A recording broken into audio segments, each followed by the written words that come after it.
मलिक मोहम्मद जैसी जी के द्वारा रचित करबक के दूसरे हिस्सा में आपका बहुत बहुत स्वागत है। करबक 2 जो है वह उनके काव्य खंड पद्मावत के उपसंहार है। उपसंहार क्या होता है? जो अंतिम खंड में जो खंड की जो छंदे होती है वो कहलाता है उपसंहार। तो उन्होंने जो पद्मावत लिखी हुई है और वो उसमें बहुत सारे छंद है, बहुत सारे काव्य की पंक्तियां हैं, और उस काव्य की पंक्तियों में जो अंतिम काव्य है उसे उपसंहार कहते हैं, और उसी के कुछ अंश इसमें लिए गए हैं। तो चलिए देखते हैं सबसे पहले इस के हिस्सा को, और इसको जिस रूप में हमें पढ़ना चाहिए उस रूप में पढ़ते हैं।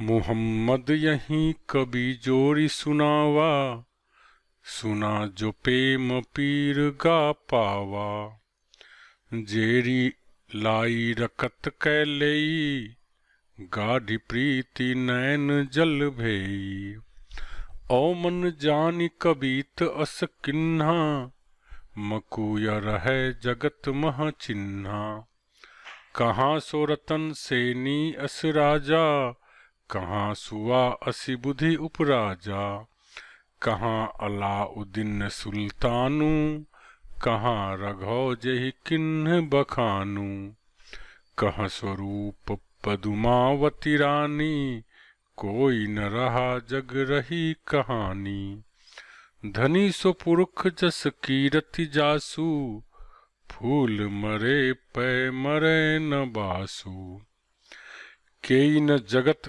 जस बेचा, केई न लिन्ह जस मोल, जे य पढ़े कहानी, हम सब रह दुई बोल। तो ये करबक के दूसरा हिस्सा है। अब चलिए इसमें प्रत्येक पंक्ति को एक एक करके लेते हैं और उसकी व्याख्या करते हैं।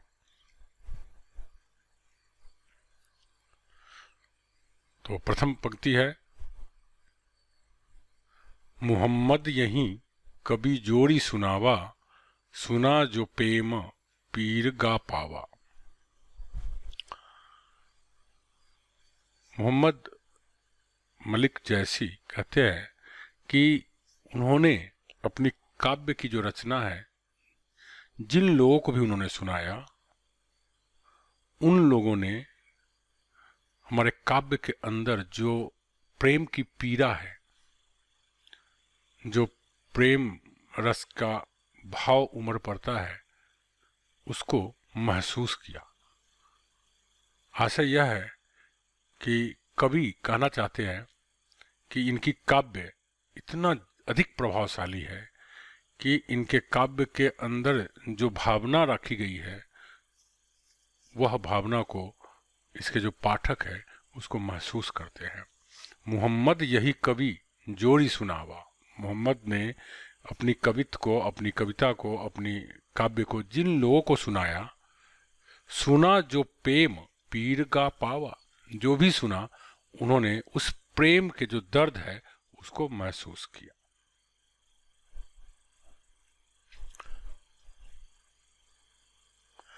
जेरी लाई रकत कै लई, गाढ़ी प्रीति नैन जल भई। आखिर ये इसे जो पहले वाली पंक्ति में कवि कहते हैं कि जो कोई भी इस काव्य को पढ़ा, उन्होंने उस प्रीत के रस को, मतलब प्रेम के दर्द को महसूस किया। क्यों? इसलिए क्योंकि इन्होंने जो काव्य की रचना की है उसमें अपने रक्त की गूंद लगाकर जोड़ा है। कहने का आशय यह है कि बहुत अथक मेहनत प्रयास करके लिखा इन्होंने, और उनमें चीजों को मिलाया, संकलित किया, और गाढ़ी प्रीति नैन जल भई। उन्होंने जो काव्य लिखा उस काव्य में इस तरह से प्रीत को, मतलब प्रेम को जगह दिया, उसमें गढ़ दिया, मिला दिया कि गाढ़ी प्रीति को आंसू के जल से भिगोया है। मतलब क्या है? मतलब यह है कि जैसी उसमें भावना, प्रीत की जो पीड़ा की जो भावना है, उसमें इनके आंसू भी मिल गए हैं। कहने का आशय यह है कि इनकी भावना से काफ़ी ओतप्रोत है और ऐसा ही इसके पाठक महसूस भी करते हैं। आप देखते होंगे, कोई फिल्म देखते हैं, फिल्म के कलाकार दुखद स्थिति में होता है तो बहुत सारे दर्शक भी रोने लग जाते हैं, उनके आंखों से आंसू निकल जाती है। ठीक है, तो इन्होंने ये लिखा और उसमें लिखने के दौरान इन्होंने महसूस किया, वही महसूस चीज़ें इनके दर्शक लोग करते हैं, इनके पाठक लोग करते हैं।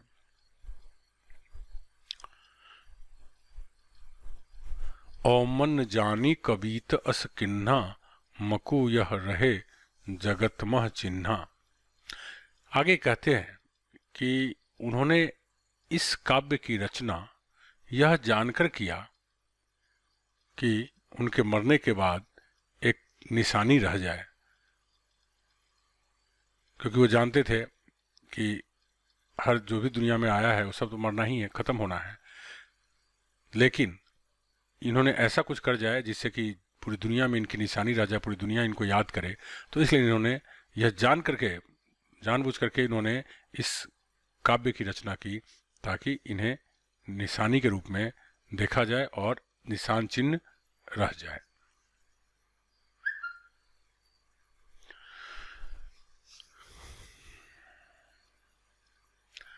कहाँ सौ रतन सेनी अस राजा, कहाँ सुआ असी बुद्धि उपराजा।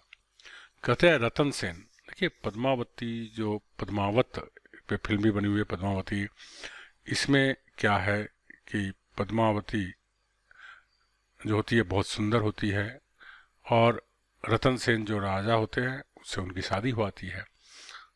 तो बाद में जो अलाउद्दीन होते हैं वो क्या करते हैं कि उसकी पत्नी को, पद्मावत को हरने के लिए, लेने के लिए वो इस पर चढ़ाई कर देते हैं। हालांकि पद्मावत उस अलाउद्दीन की नहीं हो पाती है, वो बीच में ही अपने आप की हत्या कर लेती है। ये पूरी फिल्म देख लें एक बार, आपको और क्लियर हो जाएगा। तो कहते कहाँ सो रतन सेनी अस राजा। कहते रतन सेनी जैसा अब राजा कहाँ है, और कहाँ सुआ असी बुद्धि उपराजा। सुआ, सुगा, तोता। अब वो सुगा तोता अब कहाँ रहा जो रतन सेन जैसे राजा के अंदर ऐसी बुद्धि दे, ऐसी बातें दे। कहने का मतलब यह है कि इसमें इस काव्य के अंदर इस बात को दर्शाया गया है कि एक तोता होता है जो रतन सेन राजा को चीज़ों के बारे में बताता रहता है, बुद्धि देता रहता है। तो कहते हैं कि वो सिर्फ अब कहाँ है, वो सब खत्म हो गया। कहाँ अलाउद्दीन सुल्तानू, कह राघव जेहि किन्न बखानू।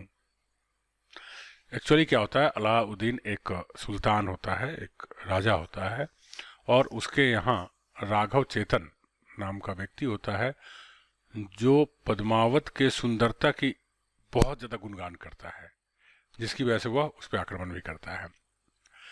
तो कहता है अब वो अलाउद्दीन सुल्तानू कहाँ रहा, और ना ही पद्मावत के गुण की चर्चा करने वाला राघव चेतन रहा। कह स्वरूप पद्मावती रानी, कोई न रहा जग रही कहानी।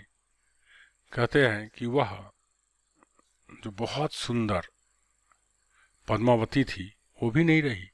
वो भी कहाँ रही, नहीं रही। दुनिया में कोई भी नहीं रह जाता है, और केवल रह जाता है तो क्या रह जाती है, हमारे द्वारा किए गए कर्म, हमारे द्वारा कृति जो की गई होती है वही रह जाती है, अर्थात हमारी आपकी कहानी ही बच जाती है।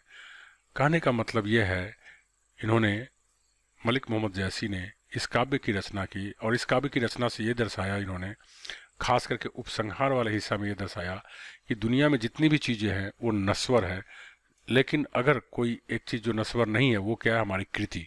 हम जो करके चले जाते हैं वो हमारी जो रचनाएं होती है या हमारे जो कर्म होते हैं उसका प्रभाव जुगों जुगों तक रहता है, और यही आशय ये देना चाहते हैं इसमें।